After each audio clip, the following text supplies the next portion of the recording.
ბატონო პრეზიდენტო, კეთილი იყოს თქვენი მობრძანება აქციაში. Wordlocked. ჩვენ გვინდოდა რომ ეს უფრო საუბარი ყოფილიყო ვიდრე ტიპიური ინტერვიუ, სადაც თემიდან თემაზე გადავდივართ. Კარგი. და გვინდოდა რომ ეს ისე გაგვეკეთებინა როგორც აქციოს უყვარს, რაღაც დიდი. კარგი. და ასე მთავარი კითხვა, რომელსაც გვინდა შევეხოთ, არის ძალაუფლება. როგორ ფიქრობთ მასზე და არმიაზე? 10 წლების წინ პრეზიდენტი გახდით და მას შემდეგ დიდი გამოცდილება დააგროვეთ. ამ პერიოდში რა არის მთავარი გაკვეთილი, რომელიც ძალაუფლების გახორციელების შესახებ ისწავლეთ? კარგი, ვფიქრობ ეს უნდა გააკეთო გონივრულად. ვფიქრობ გამოცდილება ძალიან კარგია. მე ყოველთვის ვამბობ, რომ პოტენციალი ბევრად უფრო მნიშვნელოვანია და ღირებული. სხვა სიტყვებით რო ვთქვათ, უნარის ქონა უფრო მნიშვნელოვანია ვიდრე გამოცდილება. ორივეს ქონა კარგია. და პირველ ადმინისტრაციაში ბევრი ვისწავლე. და რამდენიმე დღის წინ მითხრეს, ყავდა გიზეტე, რომელიც კანკალებდა და გიზეტე, რომელიც ძალიან დომინანტური იყო. რა მივიღეთ? ის, რაც მინდოდა. და ვიღაცამ თქვა რამდენიმე დღის წინ, რომ ეს ადმინისტრაცია ან მანდატი ბევრად უფრო ძლიერია ვიდრე პირველი. ბევრად. ქონდა კარგი პირველი მანდატი, საუკეთესო ეკონომიკა, კარგი რაღაცები. ჩვენ აღვადგინეთ შეიარაღებული ძალები. მაგრამ გონია რომ ეს ვადა უფრო ძლიერია ვიდრე პირველი. ეს გამოცდილებით მოდის. ასევე მოდის იმით, რომ ყავდეს წინამორბედი, რომელიც კატასტროფაა. ის კაცი კატასტროფა იყო. და ამიტომ როცა შენ გადარებენ ესეთ ადამიანს, უკეთესი ჩანხარ ვიდრე სინამდვილეში ხარ. მაგრამ მე მგონია რომ ეხლა ძალიან ძლიერი ადმინისტრაცია. ეხლა მართლა ძლიერი ადმინისტრაცია. მან ახსენა დიდი შვიდეულის სამი ნახა რამდენიმე ლიდერი დიდი შვიდეულიდან. You various leaders mundiais. შენ შემოხვედი და თქვი მე ვარ უფროსი. დიახ. რამდენმა მათგანმა დაიჯერა ეს? ყველამ. უბრალოდ ხუმრობდი. დიახ. რაც მოხდა ის იყო, რომ ისინი ყველა ისხდნენ და მერე მე შევედი ოთახში და ეს სასაცილო იყო, რადგან მათ აქვთ გრძელი მაგიდა, მაგრამ 7 არიან. მაგიდა განკუთვნილია დაახლოებით 30 ადამიანისთვის. ასე რომ მთელი მაგიდის ბოლო თითქმის იდეალური პოდიუმის მოწყობას გავდა, ხომ ასეა. და მე დავინახე, რომ ყველა იქ იჯდა, კარგად ცნობილი ფიგურები, სახელმწიფოს მეთაურები. იქ კიდევ რამდენიმე იყო, როგორც იცით. ზოგიერთი მაგალითად მოდი ინდოეთიდან. შესანიშნავი ბიჭია. ბევრი ადამიანი მოვიდა. ან მათ შეუძლიათ მოვიდნენ და დასხდნენ. მაგრამ მე შევედი იქ ამ ლიდერებთან ერთად და შევხედე მათ. უთხარი მე ვარ უფროსი და თქვენ გახსოვართ თუ არა მე. ეს გავცელდა მთელ მსოფლიოში, არ მჯერა. უბრალოდ ცდილობდი საყვარელი სასაცილო ყოფილიყავი. არ ცდილობდი უფროსი ყოფილიყავი. შენ გაქვს გამოცდილება მსოფლიო ლიდერებთან შენი 2 ვადის განმავლობაში. და როგორ განსაზღვრავ ლიდერს? კარგი, არსებობს ლიდერების ბევრი ტიპი. გუშინ მაგალითად კიდევ ერთხელ ვახსენებ სახელს. ძალიან კარგი, ხო იცით? მთელი ჩემი ცხოვრება ინდოეთს ვაკვირდებოდი. ისინი მუდმივად იცვლებოდნენ. ვიღაცა 6 თვეს რჩებოდა წელიწადის შემდეგ. ის იქ უკვე 12 წელზე მეტია. ძალიან მყარია. ის ამას დიდი სიმშვიდით აკეთებს. თუმცა ის მშვიდი ადამიანი არ არის. ის მაგარი ბიჭია. მე კარგად ვიცნობ მას. და შენ ხარ, ლიდერები განსხვავებულები არიან. მე უყურე ბრაზილიას. ლიდერი, რომელსაც ცოტა ვიცნობ, ძალიან ცვალებადი და გაუთვალისწინებელია, იცი? ის ძალიან არასტაბილურია. შენ ლულას ფანი არ ხარ? ფანი არ ხარ. არა, სიმართლე რო გითხრა, მასზე არ ვფიქრობ. ნაკლებად არ მაინტერესებს. მაგრამ ეხლა ის სხვა ადამიანია, არასტაბილურია. უყურები, როცა ის სიტყვით გამოდიოდა. და ყველაფერი კარგად იყო, ძალიან კარგი იყო. ასე რომ როცა ლიდერებზე საუბრობთ, რა აქვთ მათ საერთო? ნახეთ, დიახ, ისინი ყველა ჭკვიანები არიან. ამ დონეს ინტელექტის გარეშე ვერ მიაღწევ. იცი ვინ არის ძალიან ჭკვიანი? პრეზიდენტი სი. ის ძალიან ჭკვიანი კაცია. ამ დონეზე ვერ მიხვალ ქვეყნის მართვით, თუნდაც პატარა ქვეყანა იყოს. შენ განსაკუთრებული რამ გაქვს. თუმცა ზოგ შემთხვევაში ეს არ მუშაობს. მაგრამ განსაკუთრებული რამ ჭირდება, ეს ადვილი საქმე არ არის. რისი ყველაზე მეტად აღფრთოვანებული ხარ სიში? ჩვენ ძალიან კარგი ურთიერთობა გვაქვს. და ალბათ გუშინაც მომისმინეთ, თქვი რომ ძალიან მადლობელი ვარ მისი, რადგან ის არ ჩაერია ირანის საკითხში. მას შეეძლო ჩარეულიყო, შეეძლო გაეგზავნა ნავთობის ტანკერი 12 გამანადგურებელთან ერთად, რათა ბლოკადა გაეხსნა, რაც წარმოუდგენელი სამხედრო ქმედება იქნებოდა. მგონია, რომ ეს ცნობილი გახდება როგორც დიდი სამხედრო მანევრი.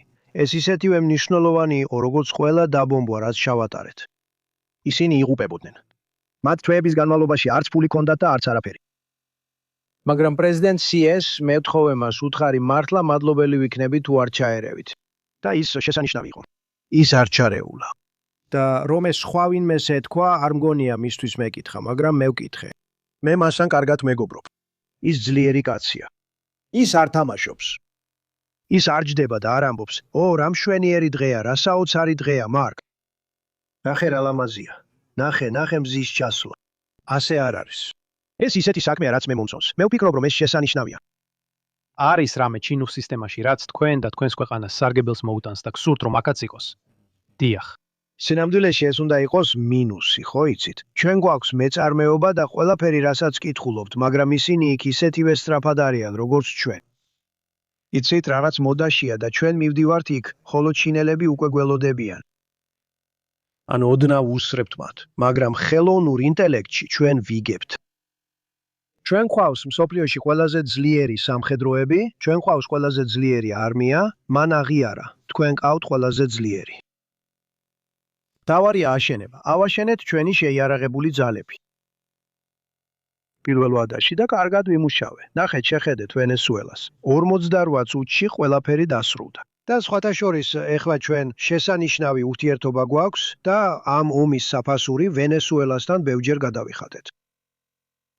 და ჩვენ ვიღებთ მილიონობით ბარელ ნავთობს და უფრო მეტ ფულს შოულობთ ვიდრე ოდესმე. ყველა დიდი ნავთობ კომპანია შემოდის, ეს საოცარია. სხვა არც ერთ ადგილას ამდენი ნავთობი არ არის. ჩვენ ყველაზე მეტი გვაქვს. და ისინი ალბათ მეორე ან მესამე ადგილზე არიან. ცხადია, თუ კითხავ, ვინ არიან ორი უდიდესი ლიდერი, ვინც ახლა ყველაზე მეტად მოგწონს მსოფლიოში, ვივარაუდებ, რომ ერთ-ერთი მათგანი სია. დიახ, ვფიქრობ, ლიდერობის თვალსაზრისით ეს ასეა. კარგი, ვინ არის მეორე? როცა ძალაუფლებაზე ფიქრობთ, ბერკეტი არის შესაძლებლობა განახორციელოთ მოქმედება. მადლობა.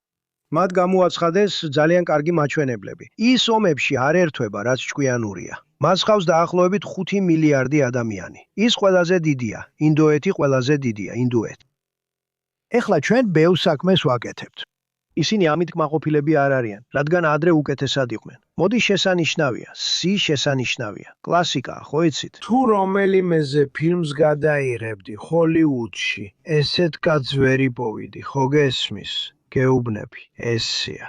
ეს არის მაგალითად სიის გარეგნობა, მას შესანიშნავი გარეგნობა აქვს, ხო იცოდი? გარეგნობას მნიშვნელობა არ აქვს.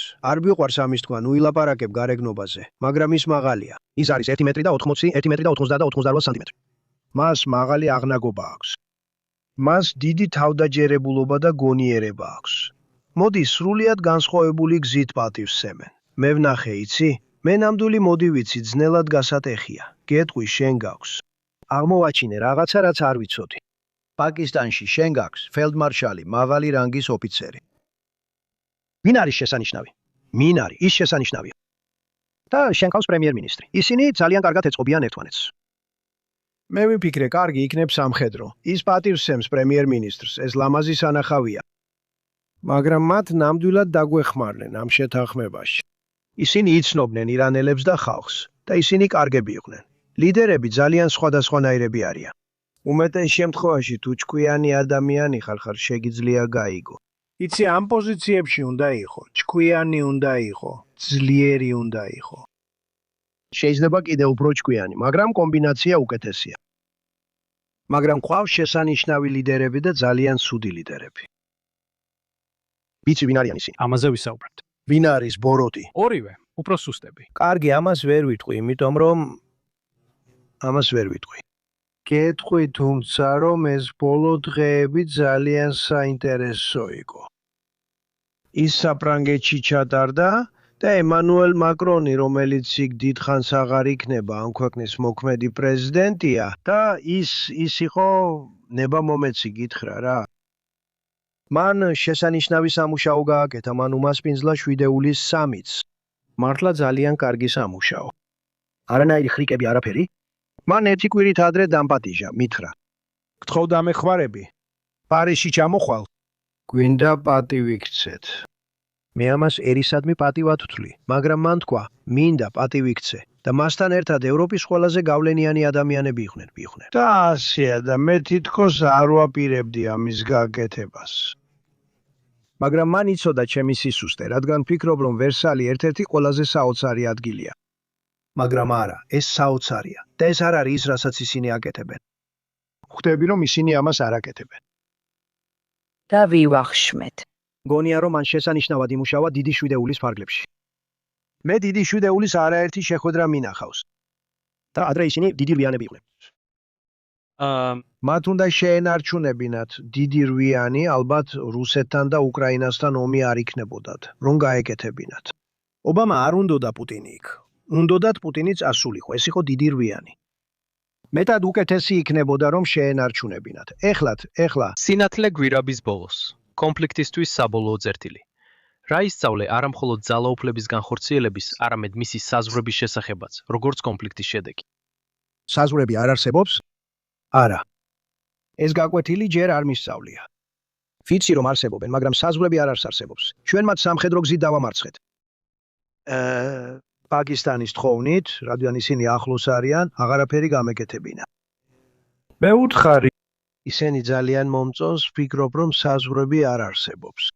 ჩვენ ყველაზე ძლიერი არმია გვყავს, კიდევ ვინ შეძლებდა ასეთ ბლოკადას? მე საზღვაო ბლოკადა მოვაწყე, სადაც ვერც ერთი გემი ვერ გავიდა. ზოგმა სცადა, მაგრამ დიდხანს ვერ გაძლეს. და ნამდვილად ირანი მოლაპარაკების მაგიდასთან უფრო მეტად მოიყვანე ვიდრე ადრე. თუმცა კონფლიქტის დასაწყისში თქვით, რომ მხოლოდ უპირობო კაპიტულაცია გსურდათ. კარგი, ეს ნამდვილად უპირობო კაპიტულაციაა ყოველგვარი პირობების გარეშე. ეს არის. მე მგონი კი. ნახე, მათ სამხედროები არ ყავთ. ისინი ზღვის ფსკერზე არიან, 159 გემი. რა თქმა უნდა, მაგრამ შეეძლოთ დაემუქრათ.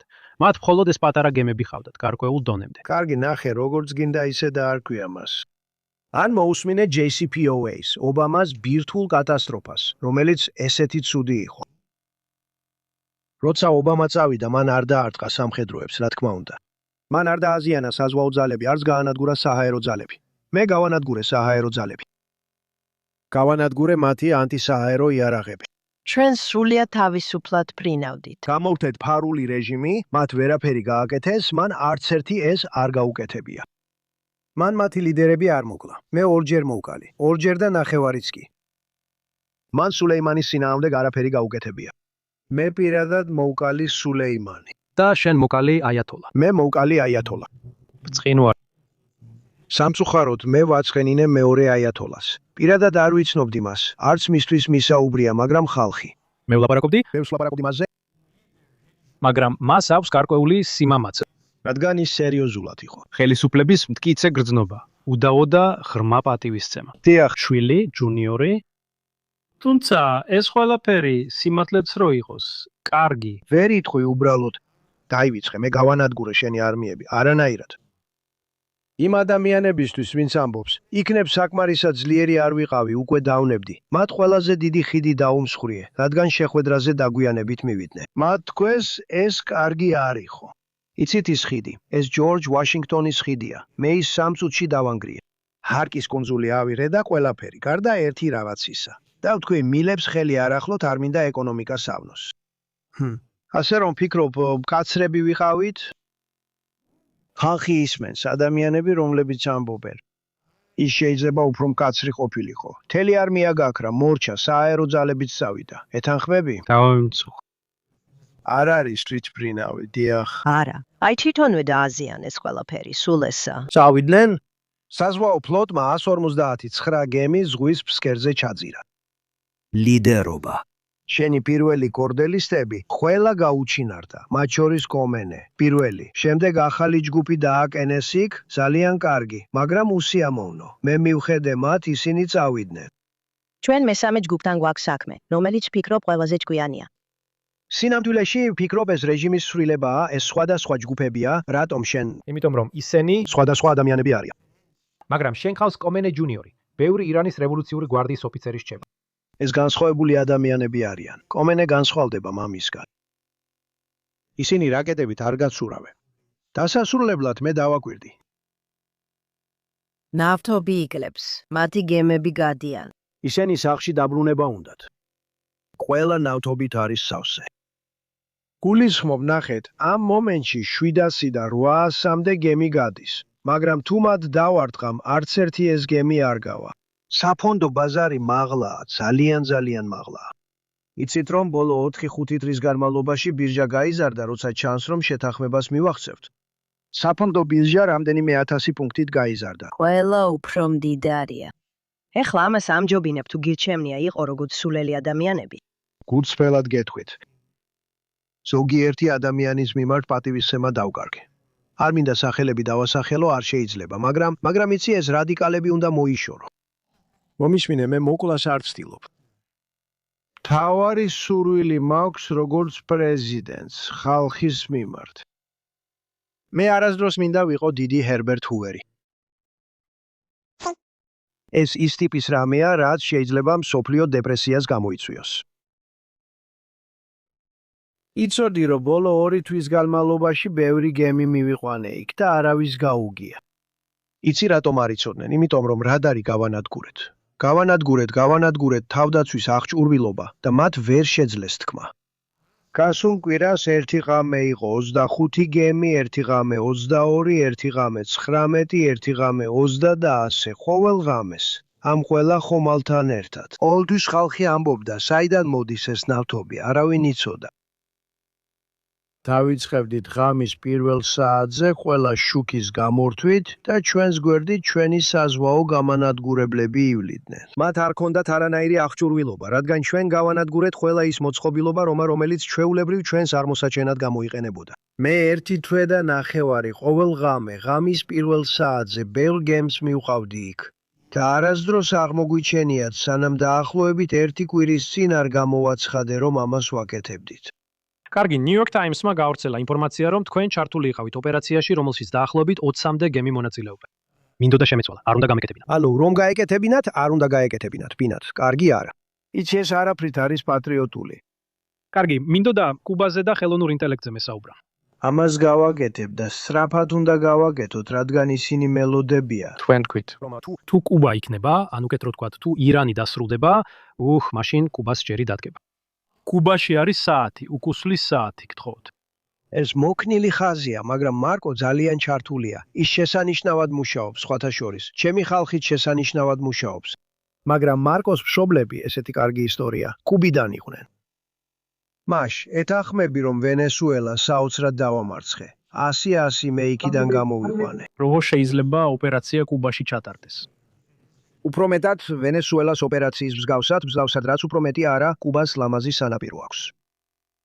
როგორ გავხადოთ ეს უფრო ვენესუელას ოპერაციას მსგავსი? ირანის ოპერაცია გარკვეულწილად ბევრად უფრო დიდი და რთულია და უფრო მეტ რესურსს მოითხოვს. იარაღის თვალსაზრისით ბევრად უფრო ძლიერია, ვიდრე ვენესუელა. მაგრამ ვენესუელა სამხედრო სახელმწიფოა, ხომ იცით? მათ ბევრი ჯარისკაცი ყავთ. იმ ციხესიმაგრეში შევედით, სადაც 1000-ობით ჯარისკაცი იყო და ჩვენ შევედით 201-ით, 201 ადამიანით, პილოტი მამაცი იყო. მას ფეხი მოაჭრა ქვემოდან ტყვიან ფქვევმა, რომელიც ცუდი ცხოვრებიდან გადაურჩა.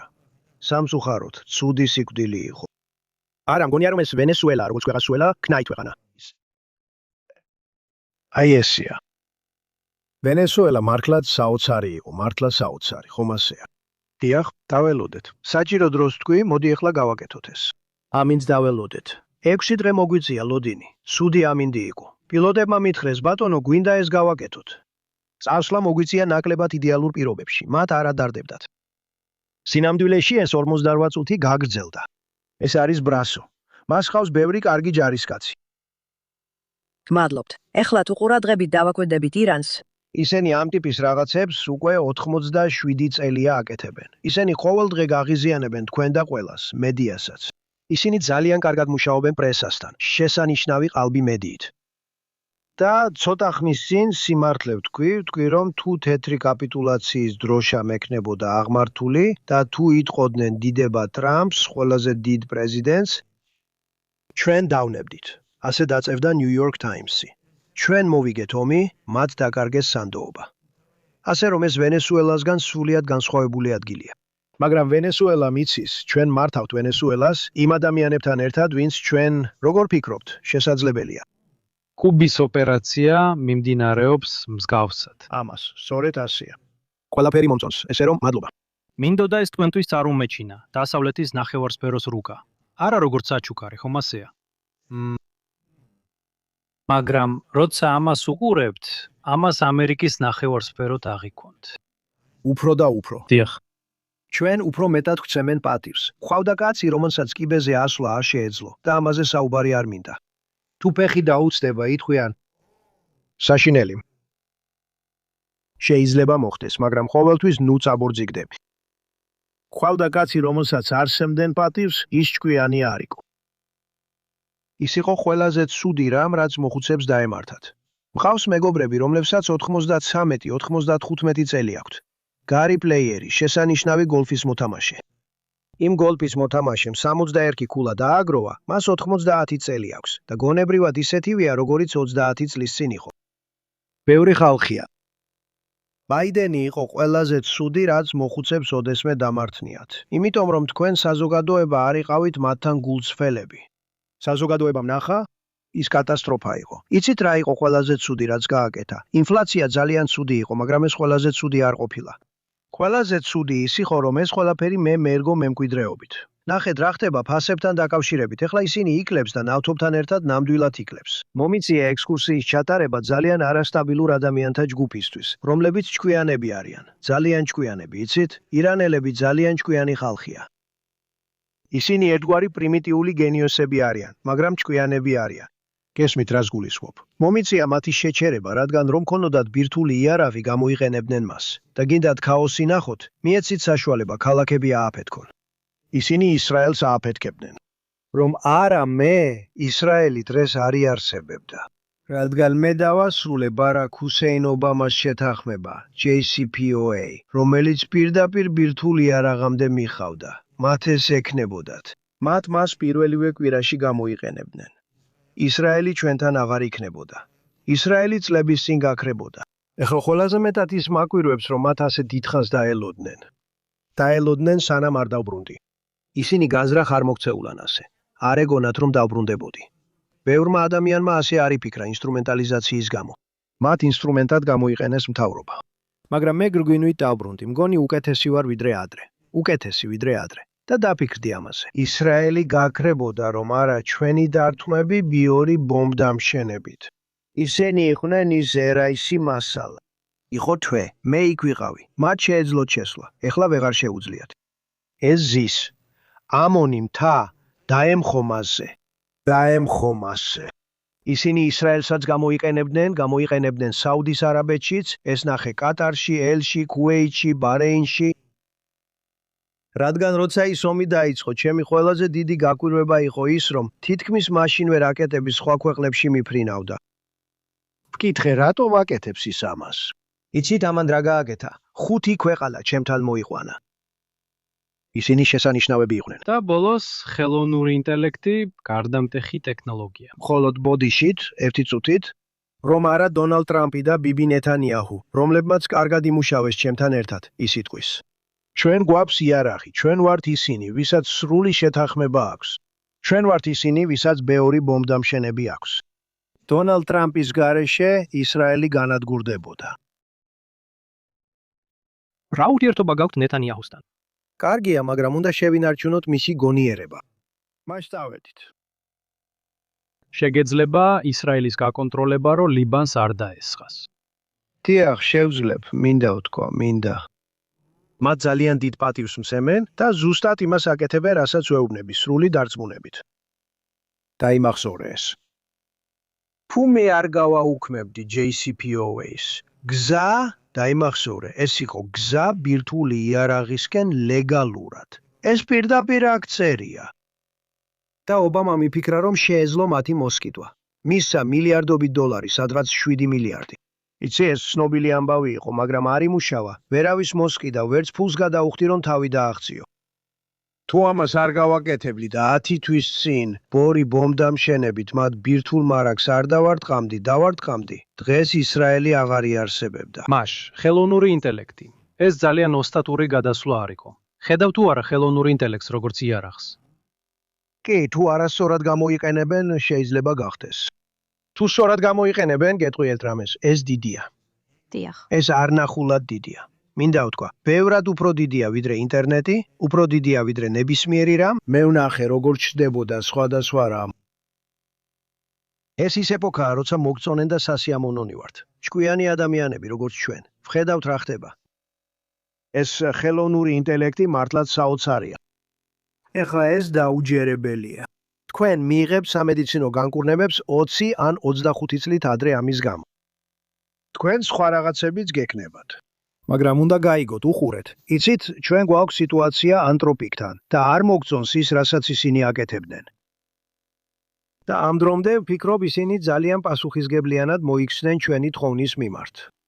თქვენ ანთროპიკს და გარკვეულწილად მის აღმასრულებელ დირექტორს, დარიო ამოდეის. ეროვნულ უსაფრთხოებაზე საფრთხედ მიიჩნევთ? კარგი, ახლა არა, მაგრამ ერთი კვირის წინ ალბათ კი. გუშინ მასთან ერთად ვიყავი, მან სიტყვით გამოსვლა გააკეთა, მეც სიტყვით გამოვედი G7-ის დარბაზში და ჩანს, რომ კარგი და ჭკვიანი ბიჭია. მაგრამ მან ძალიან სწრაფად გვიპასუხა. ეს მართლაც უზარმაზარი, დიდი და მნიშვნელოვანი პასუხისგებლობაა. ამის გამო ხალხს მაშინვე აპატიმრებენ. ამით თამაში არ შეიძლება. მან პასუხისგებლობით უპასუხა. ასე ვიფიქრე. როდესაც თქვენი საპრეზიდენტო ვადის დასასრული ახლოვდება, თქვენ ჯერ კიდევ 2 წელი გაქვთ წინ. გონია, რომ ბევრი დრო გვაქვს სინამდვილეში. თითოეულ პრეზიდენტს 5 წელი აქვს და ცხოვრების ციკლი, რომელიც ვითარდება. დროის განმავლობაში. და როდესაც პრეზიდენტი თავის მეორე ვადაზე, ბოლო ვადის ნახევარზე მიდის, მისი პარტია როგორც წესი წარმომადგენელთა პალატაზე კონტროლს კარგავს. მისი პოპულარობის მაჩვენებლები როგორც წესი იკლებს. და ის იწყებს დასუსტებას. და ეს თქვენთანაც ხდება. არა, ასე არ არის. როგორ ინარჩუნებთ ამას? კვლევები. კაბი გამოკითხვებია. როგორ, შესანიშნავი მაჩვენებლებია. მე ნებისმიერ მათ კანდიდატს 25-ით მოუგებდი. ნამდვილად, 25 ქულით. მათი გამოცდილება, სწავლა და ზრდა. შენ ხარ ესაა სენატი. მაშ, შენ მოგენატრება ის ადამიანები, ვინც ყველაფერს ახდენს. კარგი, ჯერ ადრე არ მიყვარს ამაზე საუბარი, 2 წელიწადი და ნახევარი დიდი დროა. ძალიან მიყვარს ეს შენობა. კი, მე ვაკეთებ შენობას. ხედავ გრანიტს, რაც ჰქონდა ქვები, გატეხილია. მარმარილოც გატეხილია. კრამიტები რაც აქვს, დაბალი კლასის ადგილის ნაგავია, რომელიც ნაგავს ხიდის. ეს თეთრი სახლია. ნახე თეთრი იატაკი, ნახე ლამაზი გრანიტი. მე ვაკეთებ ამას. მე ვიხდი ამისთვის. ფული არ მინდა. და თეთრი სახლი მალე უკეთეს მდგომარეობაში იქნება, ვიდრე ადრე იყო. ვაშენებ იმას, რაც მსოფლიოში ერთ-ერთი ყველაზე დიდი ბალრუმი და უსაფრთხოების სისტემა იქნება. ყველაფერი ტყვია გაუნტარი მინაა. ეს არის დრონებისგან დაცული ოთახები. და მალე უკეთეს მდგომარეობაში იქნება, ვიდრე ახლა. საბედნიეროდ გვყავს სააპელაციო მოსამართლეები. სააპელაციო მოსამართლეებთან კარგად გამომდის საქმე, მაგრამ ასე კარგად არ მიდის ზოგიერთი იმოგიერთი იმ მოსამართლის შემთხვევაში, ვისაც ალბათ ტრამპის დელუზიური სინდრომი აქვს. მაგრამ უნდა ვთქვა დასასრულს, რომ ვაშინგტონი, DC სასიკვდილო მახედან ერთ-ერთ ყველაზე უსაფრთხო ქალაქად ვაქციეთ ამერიკაში. ბატონო პრეზიდენტო, კარგად გაატარეთ დრო. ვიცი, დღეს ძალიან გეჩქარებოდათ. მგონი არ გიძინიათ. არ გიძინიათ. აქეთ მოფრინავდით. 2 საათი მქონდა შენთვის. 2 საათი. მეტი ვიდრე 2 საათი გჭირდება მისთვის, ხომ ასეა? მადლობა. კარგი. მადლობას გიხდით თქვენი დროისთვის. მადლობა. მადლობა.